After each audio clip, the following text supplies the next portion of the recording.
Baseball. It has been called many things through the years. Old cat, gold ball, town ball, stick ball, round ball, base, and baseball. Today, most people refer to it as their national pastime.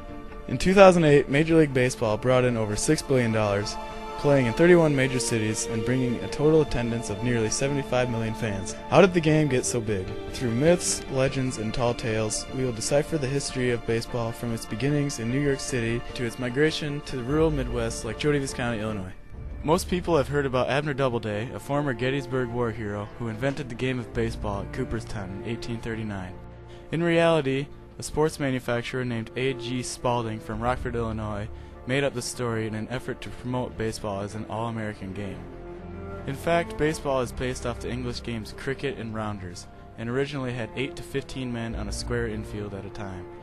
Baseball was made to conform to America's fast-paced lifestyle by only taking 2 hours. There's a variety of ball games played in America, but all of them had a strong important trait. None of them had any written rules.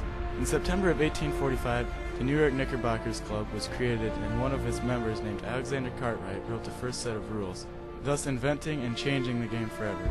Among other changes, the infield shifted shape from a square to a diamond, and foul ball lines were created down the third and first base lines. The first baseballs to be used were very light and were difficult to throw great distances. Then, a Scottish immigrant saddler came up with the idea to cover the ball with horsehide. It made the game more popular and easier to play. The game's increased popularity allowed it to spread to the Midwest and Chicago by 1860. Baseball was already popular by 1860, but its westward expansion came to a standstill due to the start of the Civil War in 1861. During the Civil War, soldiers would play baseball at their camps to kill free time. When the Civil War was over, the troops brought the game back to their hometown. The popularity of baseball exploded. By 1867, over 300 clubs joined the National Association of Baseball Players, the first organization that governed American baseball.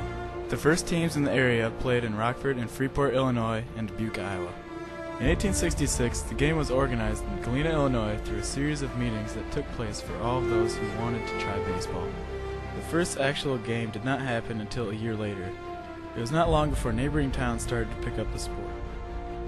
In Davis County, Illinois, the focal point for baseball became the city of Galena. It was not long until neighboring towns like Elizabeth also supported their own teams. Well, it was organized by individual businesses and groups in Elizabeth, and like the oil company would have a team, and they would just put it together, and there's a league of about 8 to 10 teams all the time playing every night, and it was serious the way the guys played. These town teams would field the players that would play for the town team, usually on Sundays. Yeah, we just organized. We had Georgie Flush as manager, and he'd get a game every Sunday. Each community had at least one ball diamond, if not more. We had different places. We had a ball diamond on my farm. We had one on Mills Organizer's farm now. There's a good ball diamond there. And then one up in Ray Hare's bottom, we had one there. Well, there was fields about in every cow pasture, but the one in Elizabeth, I think I know where it's at. There seems to be some confusion there, but it's down by Georgetown, and there was a pasture there, and I think it used to be on the Westfall farm. I don't know who owns that now. What we found out was that there was actually 2 early baseball fields in Elizabeth. Where they were located and which one came first is still debated today. Where was it held? That's a controversy that goes on and on. Anytime they stop me on the street, where was the first game? I said, in the Hutton field. And when was Westfall? It was later. We built a magnificent diamond out there in our cornfield. But Hutton's was the originator. Crowds for these local games were good sized, usually in the hundreds, and the cost was quite affordable. We had a good crowd every Sunday. Oh, I'd say a couple hundred. Yeah, there was quite a few, yeah. I used to stand at the gate and take in money, a quarter. And I don't know whether it was a quarter or 50 cents or what, but people were glad to pay it because they had no money. The team had no money, and that did keep, the uniforms and what we needed, what they needed. Equipment used back then was pretty crude, It was a big thing to get nice uniforms.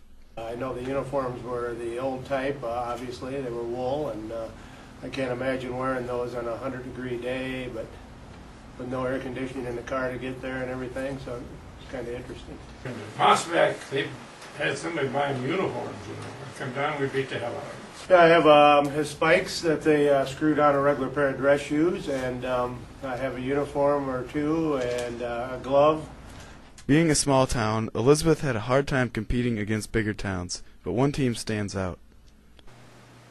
In 1935, we won the Illinois, Iowa, Wisconsin League. And that was composed of one team in Wisconsin, Shullsburg, right across the line, and two from Iowa and the rest from Illinois. And there were some darn good ball players on those teams. Baseball has had its share of scandals. Even back then, they threaded the needle. And the name made the bat out of a willow limb. And it was about that big around, and it must have been 4 feet long. And of course, he and I got paid, and if that was ever known, I'd ruined his career. He got $5, and I'd split it with him. Those people did get usually mileage and maybe a small stipend, where the better players, when the teams entered tournaments, the teams would recruit the better players from the other teams. I was a sophomore, and I'm a senior. Man, that was a big deal.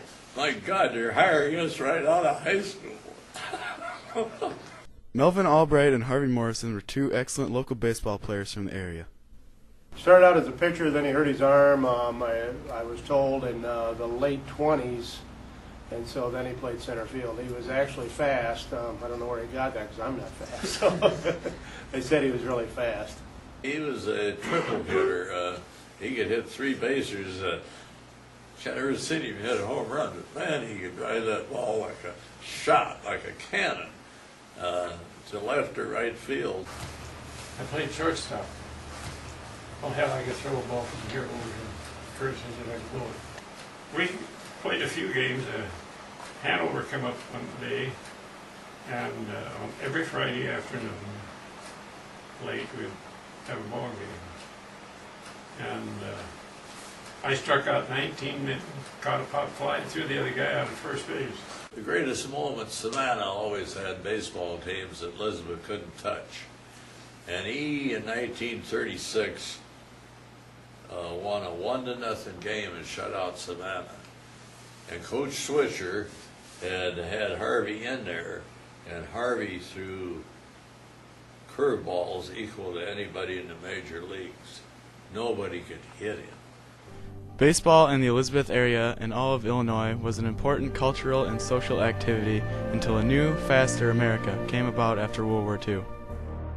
Unfortunately, the changing of America's culture would ultimately lead to the end of town baseball. With the invention of the television, accompanied by the rising importance of education, people began losing interest and losing time to play baseball. As a result, players' numbers and attendance gradually decreased until the only local baseball remaining was on the high school level. From its beginnings in New York to the rise and fall of town baseball in the Midwest, the game has undergone many changes. Though baseball declined around World War II, the game has rebounded nicely and is back today stronger than ever. Major League Baseball is seeing its highest attendance numbers ever, and Little Leaguers are starting at the age of 6 or even younger. This historic game has grown away from its traditional style to an even higher level, but one thing's for sure.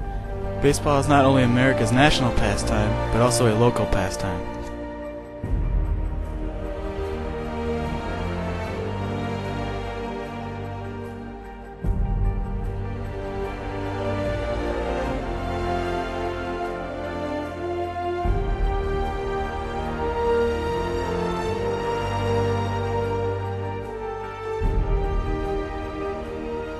This past winter, we interviewed Frank Westfall and Harvey Morrison. This spring, a day apart, both passed away. We are extremely grateful to have got to know them and are honored to have preserved over 4 hours of interviews with their stories.